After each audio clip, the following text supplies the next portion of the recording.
আমরা ভেবেছিলাম 24-এর অভ্যুত্থানের পরে আমাদের মুক্তি হবে। আপনাদের স্লোগানে রয়েছে শিক্ষা, ঐক্য, মুক্তি। আমাদের এই মুক্তিটা খুব বেশি জরুরি হয়ে দাঁড়িয়েছে।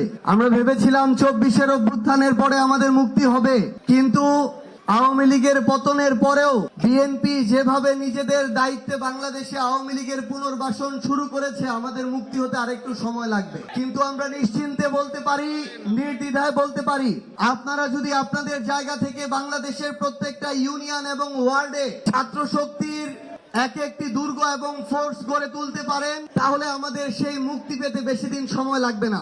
বাংলাদেশের রাজনীতিতে এখন নতুন করে প্রতিযোগিতা শুরু হয়েছে। দুই ধরনের প্রতিযোগিতা চলছে। একটা প্রতিযোগিতা হচ্ছে বর্তমান ক্ষমতাসীন দল বিএনপি তাদের কাজে কর্মে আওয়ামী লীগকে ছাড়িয়ে যাওয়ার প্রতিযোগিতা শুরু করেছে। আরেকটা প্রতিযোগিতা হচ্ছে তারা তাদের জায়গা থেকে নতুন করে রাজনীতি না করে অভিনয় করার প্রতিযোগিতা শুরু করেছে। একদিকে তারা আওয়ামী মাফিয়া আইভির মতো মানুষদেরকে নেগোসিয়েশনের ভিত্তিতে জামিন দিচ্ছে, বদির মতো মাদক মাফিয়াদেরকে জামিন দিচ্ছে। আরেকদিকে তারা লোক দেখানো সচিবালয় থেকে ওসমানী মিলনায়তন পর্যন্ত হেঁটে হেঁটে যাচ্ছে। আমাদের পুরো বাংলাদেশের মিডিয়া যখন হেঁটে যাওয়ার দিকে নজর দিচ্ছে, তখন বাংলাদেশের প্রত্যেকটা জেলায় আওয়ামী লীগের অফিস খোলা হচ্ছে।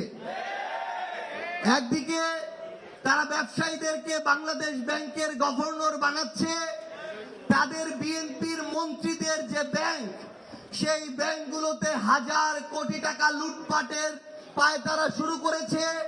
আবার আরেকদিকে তারা বড় বড় প্রোগ্রামে সুন্দর চেয়ার সরিয়ে সাধারণ চেয়ারে বসার অভিনয় করছে।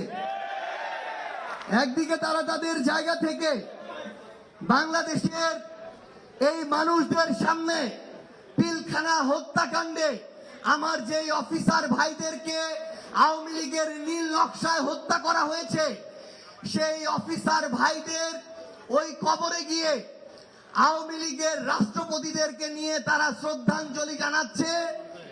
আরেকদিকে তারা তাদের জায়গা থেকে নতুন করে সিগন্যালে দাঁড়িয়ে যাওয়ার অভিনয় শুরু করেছে। আমরা আমাদের জায়গা থেকে নতুন একটা বাংলাদেশে বিএনপির থেকে যেই ধরনের অভিনয়ের প্রতিযোগিতা দেখা শুরু করেছি, তারা যদি তাদের জায়গা থেকে সেই ধরনের বাংলাদেশ পন্থার কাজটুকু শুরু করত, তাহলে আমরা তাদেরকে নিয়ে আশ্বস্ত হতাম। কিন্তু আমরা তাদেরকে স্পষ্ট করে বলে দিতে চাই, তারা যদি তাদের জায়গা থেকে এই বাংলাদেশে নতুন করে আওয়ামী লীগ পুনর্বাসনের দায়িত্ব নেয়, তারা যদি নতুন করে সমঝোতার ভিত্তিতে চাঁদাবাজি সিন্ডিকেট চালানোর দায়িত্ব নেয়, তারা যদি তাদের জায়গা থেকে মিডিয়ায় আবার নতুন করে প্রত্যেকটা হাউসের দখল নিয়ে মিডিয়া সন্ত্রাস করার দায়িত্ব নেয়, এই বাংলাদেশে এই প্রজন্ম যারা 24-এ নেতৃত্ব দিয়েছে, তারা তাদের কবল থেকে এই বাংলাদেশকে মুক্ত করবে ইনশাআল্লাহ। আমরা স্পষ্ট করে ছাত্র শক্তিকে একটা কথা বলতে চাই, ছাত্র শক্তি বলি, যুব শক্তি বলি, শ্রমিক শক্তি বলি, নারী শক্তি বলি, এই বাংলাদেশে আমাদের মুক্তির লড়াইটা শেষ পর্যন্ত দেখে ছাড়তে হবে।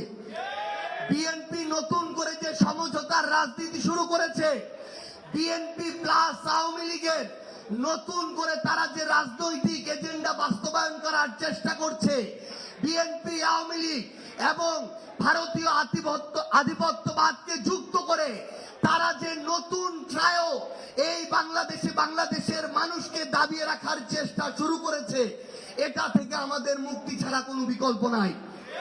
আমরা আপনাদেরকে শুধু এইটুকু বলি, আমরা যদি এই মুক্তির লড়াইটা শেষ করতে পারি, তাহলে এই বাংলাদেশে ওসমান হাদি হত্যার বিচার হবে।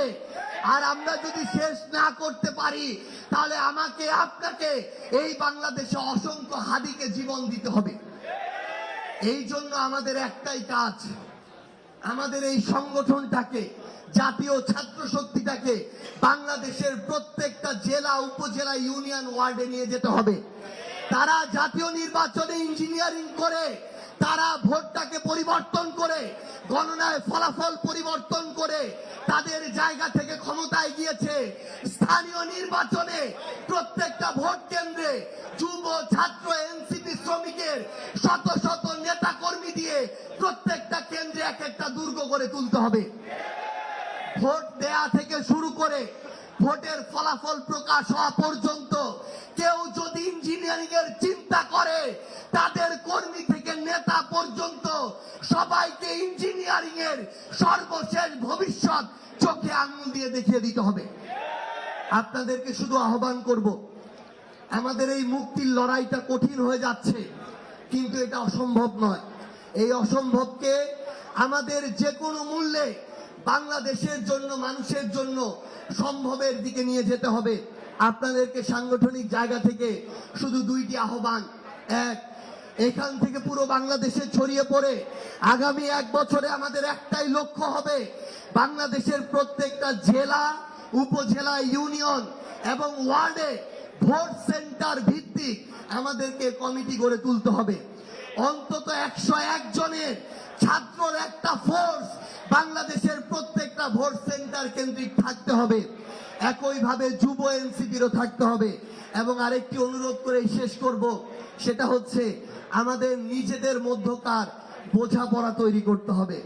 আমরা যদি নিজেরাই নিজেদেরকে বিভিন্ন ছোটখাটো মনোমালিন্য আর বিভাজনের কারণে একে অন্যের প্রতিপক্ষ হিসেবে দাঁড় করাই, তাহলে আমাদের নিজেদেরকে সংকটময় পরিস্থিতিতে পড়ার জন্য অন্য কাউকে লাগবে না, নিজেরাই নিজেদেরকে সংকটের মধ্যে ফেলে দিব।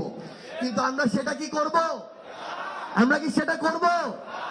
ছাত্র শক্তিকে আমাদের সুসংগঠিত করে বাংলাদেশের সবচেয়ে শক্তিশালী ছাত্র সংগঠন করতে হবে এবং বিগত সময়ের নোংরা ছাত্র রাজনীতির কালচারগুলো থেকে আমাদের মুক্ত হতে হবে। সর্বশেষ উদাহরণটা দিয়ে শেষ করব। আজকে তারেক রহমান বইমেলার উদ্বোধন করতে গিয়েছেন।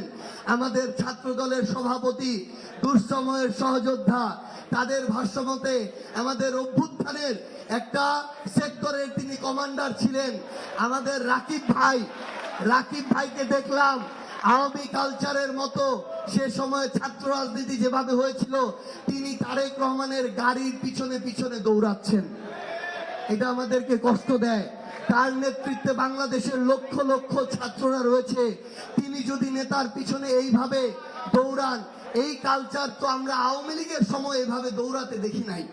তো আপনাদেরকে অনুরোধ করব, আপনারা ছাত্র রাজনীতির যে সংস্কৃতি, এই সংস্কৃতিতে বাংলাদেশের নতুন একটা স্ট্যান্ডার্ড তৈরি করবেন, যেটা দেখে আগামীর বাংলাদেশে ছাত্র রাজনীতির ভবিষ্যৎ তৈরি হবে।